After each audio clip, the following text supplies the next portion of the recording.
इसमें तुम्हारा autonomic ganglia जो है सबसे इम्पोर्टेंट आता है सिंपैथेटिक और पैरासिम्पैथेटिक के मामले में। तो ऑटोनोमिक गैंग्लिया जो है that are consisting of major two groups, ठीक है। फर्स्ट है sympathetic ganglia, that comes under sympathetic division. तो इसमें जो हम लोग पहला आता है जो वर्टिब्रल चेन गैंग्लिया कहते हैं, या जिसको पैरावेंट्रल वर्टिब्रल गैंग्लिया भी कहते हैं, that is sympathetic trunk ganglia. तो बेसिकली ये जो सिंपैथेटिक ट्रंक गैंग्लिया है, this lies in a vertical row on either side of the vertebral column, ठीक है। वर्टिब्रल कॉलम के दोनों साइड में वर्टिकली ये रो में परसिस्ट करता है, और ये एक्सटेंड करता है स्कल से लेके बिल्कुल कॉक्सिजियल तक, ठीक है, कॉक्सिक्स तक। सो पोस्ट गैंग्लियोनिक एक्सॉन्स की जब हम बात करें सिंपैथेटिक ट्रंक में, तो इसमें जो स्पेशली जो प्राइमरली जो चीज है that is the innervation of organs which is found above the diaphragm. Diaphragm से ऊपर जो तुम्हारे ऑर्गन्स हैं उनका इनर्वेशन इस सिंपैथेटिक ट्रंक गैंग्लिया के थ्रू होता है। नेक में स्पेसिफिकली कह सकते हो सुपरफिशियल या superior cervical ganglion, middle cervical ganglion और इंफीरियर सर्वाइकल गैंग्लियन। इन तीनों चीज का इनर्वेशन पोस्ट गैंग्लियन एक्सॉन्स के थ्रू सिंपैथेटिक ट्रंक गैंग्लिया से होता है। और जो mostly sympathetic pre ganglion axons होता है वो क्या होता है, they are shorter than the sympathetic post ganglion axons, क्योंकि सिंपैथेटिक ट्रंक जो होता है वो almost it is lies near to the spinal cord. और दूसरी है प्री गैंग्लियोनिक और पोस्ट गैंग्लियोनिक एक्सॉन्स की अगर हम बात करें तो वो देखोगे कि एक जो है उसका जो डिस्टेंस होता है वो थोड़ा सा मतलब प्री गैंग्लियोनिक थोड़ा बड़ा होता है, लेकिन पोस्ट गैंग्लियोनिक का जो एक्सॉन्स का साइज है वो थोड़ा सा छोटा होता है in comparison to pre ganglionic. अब प्री वर्टिब्रल गैंग्लिया की बात करें तो this will lies anterior to the vertebral column, ठीक है, एंटीरियर में, और ये क्लोज होता है टुवर्ड्स द एब्डोमिनल आर्टरीज। तो इन जनरल कह सकते हो कि जो पोस्ट गैंग्लियन एक्सॉन्स होता है which arises from the prevertebral ganglia, they used to innervate the organs below to the diaphragm. Preganglion axon above the diaphragm, और post ganglion axons जो होता है they used to innervate the organs which lies below the diaphragm, ठीक है। तो ये basically जो तुम्हारा सिंपैथेटिक इनर्वेशन है ये है। अब 5 मेजर प्री वर्टिब्रल गैंग्लिया के बारे में बात, ठीक है। प्री वर्टिब्रल गैंग्लिया तो ये तुम्हारे सीलियक गैंग्लियन हो गए, superior mesenteric ganglion, inferior mesenteric ganglion, aortic corneal ganglion और रीनल गैंग्लियन, सिंपैथेटिक गैंग्लिया, ठीक है। तो ये जो 5 डिफरेंट मेजर ग्रुप्स हैं प्रीवर्टिब्रल गैंग्लिया का, जिसका इनर्वेशन हमारा पोस्ट गैंग्लियन एक्सॉन से होता है। सीलियक गैंग्लियन जो होता है that persist on either side of the coeliac trunk. इसके साथ एक आर्टरी होती है जो कि इंफीरियर होता है टुवर्ड्स द डायफ्राम, ठीक है। तो ये ऑलमोस्ट सीलियक नाम से ही है, सीलियक ट्रंक और coeliac ganglion. Superior mesenteric ganglion और ये दूसरा है इंफीरियर मेसेंट्रिक गैंग्लियन। मतलब एक सुपीरियर वाला कह सकते हो जो अपर एब्डोमेन है उसको इनर्वेट करता है, while the inferior mesenteric ganglion जो है वो middle part of the abdomen को इनर्वेट करता है, ठीक है। Whatever the nerve system is required for the movement or for the action of the abdominal part, that totally depends upon the superior or inferior mesenteric ganglion. Next one है aortic corneal ganglion, और जिसको हम लोग renal ganglion भी कहते हैं, है ना।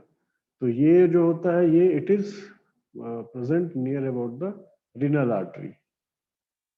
दोनों किडनीज के जो रीनल आर्टरी है बिल्कुल वहां होता है, और इससे इनर्वेशन जो होती है रीनल पूरी किडनी की होती है। एक तो थी प्री सिंपैथेटिक, अब ये है पैरासिम्पैथेटिक गैंग्लिया, जिसको हम लोग पैरासिम्पैथेटिक है ना, पैरासिम्पैथेटिक डिवीजन कहते हैं। तो इसमें जो बेसिकली जो पॉइंट्स है that is the terminal ganglia. मतलब जो तुम्हारे टर्मिनल गैंग्लिया है that are the ciliary, pterygopalatine और सबमैंडिबुलर गैंग्लियन और ओटिक गैंग्लियन। तो ये जो तुम्हारे गैंग्लियंस है that are having the divisions, ठीक है, divisions of parasympathetic, and they are located enclosed of the balls of different visceral organs. तो जितने भी विसरल ऑर्गन्स हैं तुम्हारे ऑलमोस्ट, इन सब के टर्मिनल पॉइंट को जो इनर्वेशन करता है, इनर्वेशन देता है, that is the parasympathetic ganglia, ठीक है। तो इसमें जो टर्मिनल गैंग्लिया होता है that is in the head और द सिलियरी गैंग्लियन, ठीक है, हेड के पास वो हो गई सिलियरी गैंग्लियन और टेरी वो पैलाटाइन गैंग्लियन, ठीक है, सबमैंडिबुलर गैंग्लियन और otic ganglion. So these all four ganglions are also known as the terminal ganglion because ये सिलियरी गैंग्लियन के हेड पे होती है, ठीक है। मतलब ये जितने पैरासिम्पैथेटिक गैंग्लिया हैं इनका हेड जो टर्मिनल गैंग्लिया ये हो गया। दूसरा parasympathetic pre ganglion axons are longer than parasympathetic post ganglion because terminal ganglia are close to the visceral organs. मतलब एक्शन लेने में टाइम नहीं चाहिए, ठीक है।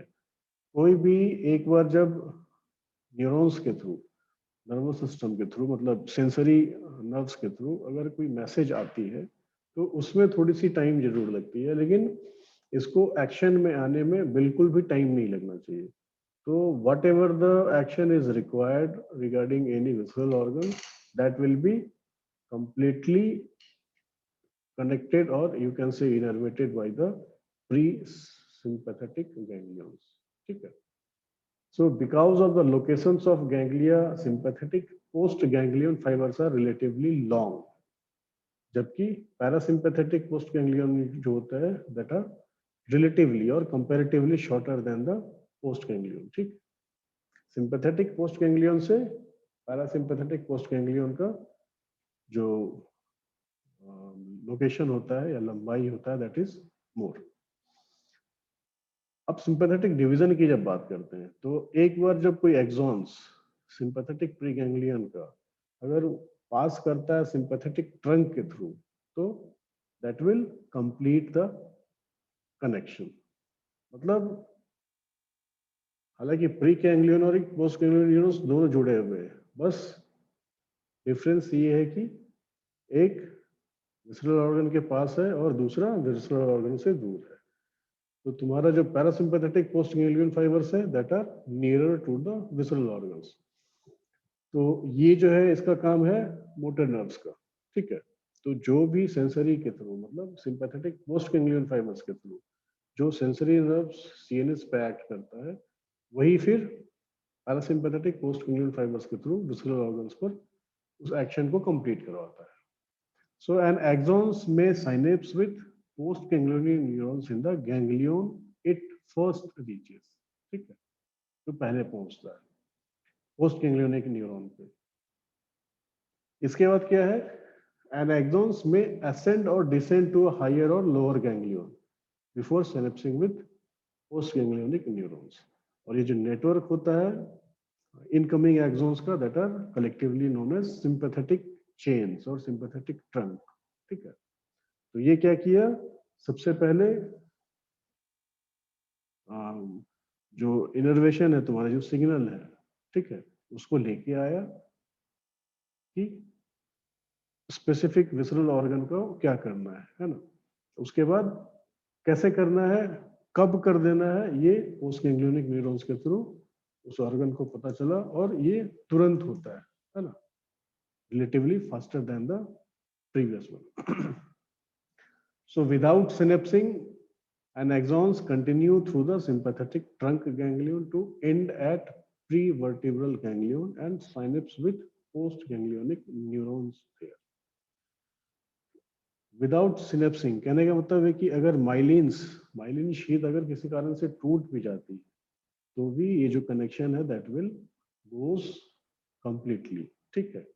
और जो axon होगी, that will go through the sympathetic trunk ganglion to end at prevertebral ganglion, ठीक है, और ये साइनेप्स करेगा post ganglionic neurons. So without synapsing, and axons may pass through sympathetic trunk ganglion or prevertebral ganglion, or that will be extend towards the chromaffin cells of the adrenal medulla, तब जाकर वहां पर इसकी action जो adrenal से है that will be completed। तो single sympathetic प्रीगैंग्लियोनिक fibre जो होती है that has many axon that are collateral, and that's why many of the sympathetic responses affect almost the entire body simultaneously, क्योंकि ये जो तुम्हारी प्रीगैंग्लियोनिक फाइबर जो है, ठीक है, ये क्या होती है, they are having so many axons, मतलब लाई तो कर रहा है, ये प्लेस है बिल्कुल वर्टिब्रल कॉलम के दोनों साइड में, ठीक, लेकिन इसके बहुत सारे ब्रांच हैं जो कि ऑलमोस्ट जो विसरल ऑर्गन से उसको कंप्लीट कनेक्ट किए हुआ है। तो विदाउट सिनेप्सिंग भी, ठीक है, सिनेप्स नहीं भी होती है तो भी ये क्या करेगा, उसका एक्शन होगा वो कंप्लीट होगा पूरे बॉडी पे, मतलब उस ऑर्गन से रिलेटेड जो भी फंक्शन है वो पूरे बॉडी पर होगा। अच्छा, after exiting to their ganglia, the post ganglion axons typically terminate in several visceral effector, ठीक है, मतलब एक बार जब गैंग्लिया से वो एग्जिट करता है तो भी पोस्ट गैंग्लियोनिक एक्सॉन्स जो है वो एक साथ पूरे विसरल इफेक्टर को, मतलब एक तरह से फीडबैक मैकेनिज्म आती है और उसको चेक करता है, मतलब एक्शन में आएगा तो कंप्लीट आएगा, नहीं होगा तो मतलब कंप्लीट हो जाने के बाद बिल्कुल से रुक जाएगा, ऐसा नहीं कि कहीं पर स्विचिंग या एक्शन होते रहेगा।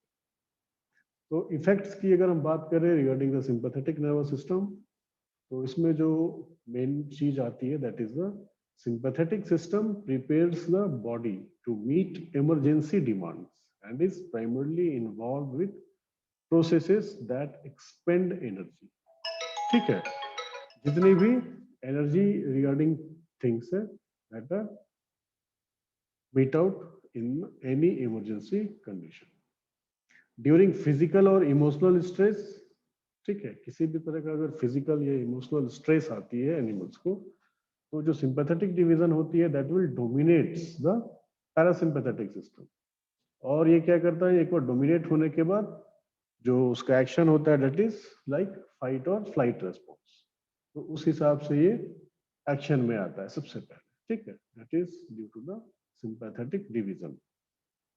In addition, there is activation of the adrenal medulla, and it will cause the secretion of norepinephrine and epinephrine, ठीक है, मतलब ये जो दोनों टाइप के हार्मोन्स हैं इनका रिस्पॉन्स जो होता है उस समय बहुत ज्यादा हो जाता है, ठीक है, मतलब जब भी सिंपैथेटिक डिवीजन एक बार डोमिनेट करता है किसी भी इमरजेंसी कंडीशन में, तो उस समय हमारा जो एड्रिनल मेडुला है क्रोमाफिन सेल्स के थ्रू ये भी एक्शन में आता है और it will secrete either norepinephrine और एपिनेफ्रिन, ठीक है, या कभी कभी दोनों होता है एक साथ, और that will act and make the body in homeostatic condition.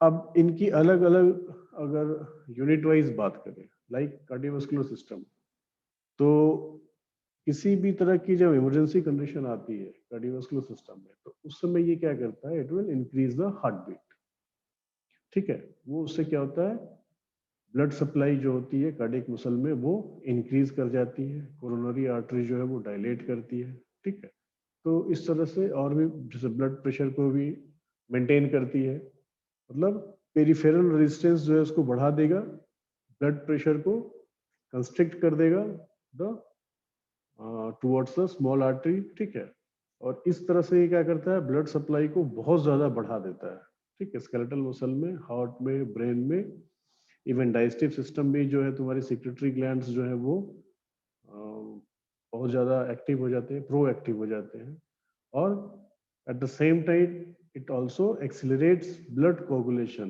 Because of vasoconstriction, क्योंकि जब सारी चीज बढ़ गई है तो ऑब्वियसली जो ब्लड वेसल्स है दैट विल कंस्ट्रिक्ट, ठीक है। तो इस तरह से क्या करता है, ये सारे सर्कुलेटरी सिस्टम को या कार्डियोवास्कुलर सिस्टम को चेक करता है और किसी भी ऑकवर्ड पोजीशन में इसको मेंटेन करता है, बैलेंस करता है। रिगार्डिंग रेस्पिरेटरी सिस्टम में it will causes smooth muscle relaxation and therefore dilate the Airways, specially the bronchioles. Bronchioles को डायलेट करता है, जिससे जो रेस्पिरेटरी एक्शन है वो बढ़ जाती है। ठीक है, तो इससे क्या होगा, a greater amount of air will be enter to the lungs, ठीक है, during inspiration and it will increase the respiratory rate. So जब भी नॉरएपिनेफ्रिन या एपिनेफ्रिन का लेवल हाई होता है, then it will lead to the increase or you can say relaxation in the smooth muscle, ठीक है, और dilation in the bronchioles. Likewise, digestive और urinary system की बात करें तो लीवर जो होता है that will increase the conversion of glycogen to glucose. क्योंकि जब मेटाबॉलिक एक्टिविटी बढ़ती है तो वहाँ एनर्जी की रिक्वायरमेंट बढ़ जाती है, तो उस एनर्जी रिक्वायरमेंट को मीट आउट करने के लिए whatever the glycogen which is present in the body have to convert into the glucose for meet out of excess and emergency energy. इसी तरह से स्टोमक और स्मॉल इंटेस्टाइन में जो स्मूथ मसल कॉन्ट्रैक्शन होता है या जो डाइजेस्टिव जूसेस होते हैं दैट विल इनहिबिट, ठीक है, और इससे क्या होता है, डाइजेशन में डिले होता है। ठीक है, मतलब एक तरह से मेटाबॉलिक एक्टिविटी को चूंकि ऑलरेडी बढ़ गई तो उसको और नहीं बढ़ाना है, उसको कंट्रोल करना है। ठीक है, तो ये सारे कॉन्ट्रैक्शन होंगे, पेरिस्टाल्सिस होगी और फिर चेक किया जा सकता है metabolic activity, what's the urinary system और डाइजेस्टिव सिस्टम। एड्रिनल ग्लैंड की जब बात करें तो definitely it will stimulate the secrete adrenal और नॉन एड्रेनल। ठीक है, और ये क्या करेगा, it will potentiate and sustain the effect of sympathetic stimulation, है ना। जो सिंपैथेटिक स्टिमुलेशन हो रही है इसको मतलब एक तरह से परसिस्ट करेगी, मेंटेन करेगी, एड्रेनलिन और नॉन एड्रेनल ये दोनों मिलकर। तो इससे क्या इफेक्ट आएगा, तुम्हारा जो यूरेथ्रल और एनल स्फिंक्टर है दैट विल मसल टोन और ये सब इंक्रीज कर जाएगा और it will lead to inhibit micturition and defecation. ठीक है, ये दोनों प्रोसेस धीरे हो जाएंगे लेकिन मसल टोन जो है दैट विल इंक्रीज। इसके साथ साथ तुम्हारे जो ब्लैडर हैं, यूरिनरी ब्लैडर, उसके वॉल्स जो है वो भी रिलैक्स हो जाएंगे और फिर मेटाबॉलिक रेट जो है वो मेंटेन रहेगी, मतलब इंक्रीज करते रहेगी। ठीक है, इंक्रीज रहेगी, ताकि जो भी कंपनसेशन करनी है बॉडी को regarding the adverse condition that should be maintain. अब ये तो हो गई सिस्टम्स की बात, विसरल ऑर्गन्स। अब आईज की बात करें तो आईज में क्या होगा, the pupil will dilate and the opening the eyes, ठीक है, opening the eyes open wide and giving the appearance of alertness and excited. मतलब जब भी एड्रेनल या नॉन एड्रेनल का सिक्रेशन होता है तो उस समय जो आंखें हैं जानवर की वो बिल्कुल हाईली अलर्ट हो जाती है, मतलब एकदम ओपन रहती है कि कहीं भी किसी तरह की अगर कोई एक्शन होता है तो उससे तुरंत बॉडी रिएक्ट कर सके। लाइकवाइज स्किन में स्वेट का जो सिक्रेशन है that will increase and it will lead to increase heat loss from the body. मतलब जो भी मेटाबॉलिक एक्टिविटी चूंकि बढ़ रही है उस समय, तो उस से जो हीट जनरेट हो रही है उसको वो कंटिन्यू निकालते रहेगी टू मेंटेन द होमियोस्टेसिस। ठीक है, likewise it will also contract the erector pili muscle on the skin। ठीक है, मतलब जितने भी पोर्स है तुम्हारे वो खुल जाएंगे, इन द सेंस जो ब्लड सप्लाई है वो बढ़ जाएगी because of the constrictness of the peripheral blood vessel. ठीक है, तो ये सारी चीजें मिलकर जो है वो मेंटेन करती है किसी भी एडवर्स कंडीशन को। अब अगर हम पैरासिम्पैथेटिक नर्वस सिस्टम की बात करें तो it is an energy conservation और रीस्टोरेटिव सिस्टम। ठीक है, ये थी अभी तक सिंपैथेटिक की, अब पैरासिम्पैथेटिक नर्वस सिस्टम की बात कर रहे हैं। तो this is an energy conservation और रीस्टोरेशन एक्टिविटी, ठीक है। बेसिकली ये क्या करता है, this will regulate the activities that conserve and restore body energy during times of rest and digest. मतलब सिंपैथेटिक एक्शन हो गई अभी तक फाइट फ्लाइट के लिए, या जो तुम्हारे हार्मोन्स हैं एड्रेनलिन, नॉरएड्रेनलिन, एपिनेफ्रिन और एपिनेफ्रिन, ठीक है, इनके मतलब एक तो से बिहेवियर को समझने के लिए, ठीक है, इनके एक्शन को समझने के लिए। लेकिन पैरासिम्पैथेटिक नर्वस सिस्टम ठीक इसके उल्टा काम करता है। मतलब जब इंसान या एनिमल रेस्ट पोजीशन में होता है, या फिर वो अपने फीड मटेरियल को डाइजेशन के स्टेज में रहता है, तो उस समय भी कुछ एक्टिविटीज होती हैं। उससे क्या होता है, जो एनर्जी आपके बॉडी में है that have to be conserve and restore. तो इस कंडीशन में क्या होता है, सिंपैथेटिक एक्टिविटी अगर कोई चल रही है तो उसको वो रिलैक्स कर देगा, ठीक है, and it will, the parasympathetic nervous system will dominate over the glands which are required or which are using during the sympathetic activity, ठीक है, मतलब बिल्कुल इसके एगोनिस्टिक काम करें। इसमें और फिर क्या होगा, स्मूथ मसल जो हो गई कट की, या फिर इसको भी उसके ऊपर भी डोमिनेट करेगा और उसको अपने मतलब आराम से उसको चलाएगा, ठीक है, इनिशिएट करेगा और एक तरह से इनहिबिट करेगा उसके एक्शन। दूसरा है स्टिमुलेट करेगा ग्लैंडुलर सिक्रेशन को और गट के मूवमेंट को, सो दैट जो भी नेसेसरी रिक्वायरमेंट है फॉर द डाइजेशन और absorption of the feed materials वो चलते रहे। मतलब जो भी तुम्हारे हाइड्रोक्लोरिक एसिड्स हैं या फिर एंजाइमेटिक एक्शंस हैं उसको वो कंटिन्यू कराएगा और मेंटेन रखेगा, ठीक है, ताकि डाइजेशन और एब्जॉर्प्शन कंप्लीटली हो सके। At the same time, parasympathetic nervous system जो है, it will also control the salivation, lacrimation, urination और defecation। मतलब इन सारे को पैरासिम्पैथेटिक नर्वस सिस्टम कंट्रोल में रखेगा। जितनी रिक्वायरमेंट है उसकी यूजफुलनेस के लिए उसको रखेगा, otherwise it will tend to check the activities of other things. Parasympathetic nervous system की जब बात करें कार्डियोवास्कुलर सिस्टम पे, तो it will decrease the rate and force of heartbeat। क्योंकि एनर्जी सारी लगनी है रेस्ट एंड डाइजेस्ट में, ठीक है, पैरासिम्पैथेटिक नर्वस सिस्टम की। तो उसके अलावा अगर कहीं भी एनर्जी लग रही है तो उसको चेक करनी हो, तो वो क्या करेगा, रेट और फोर्स जो होगी हार्टबीट की that should have decrease. Eight the same time जो कोरोनरी आर्टरी होती है उसको कंस्ट्रिक्ट करेगा, और उससे क्या है, जो ब्लड सप्लाई जो है that will reduce to cardiac muscle, क्योंकि हमें ज्यादा जरूरी है इंटेस्टाइन में, ठीक है।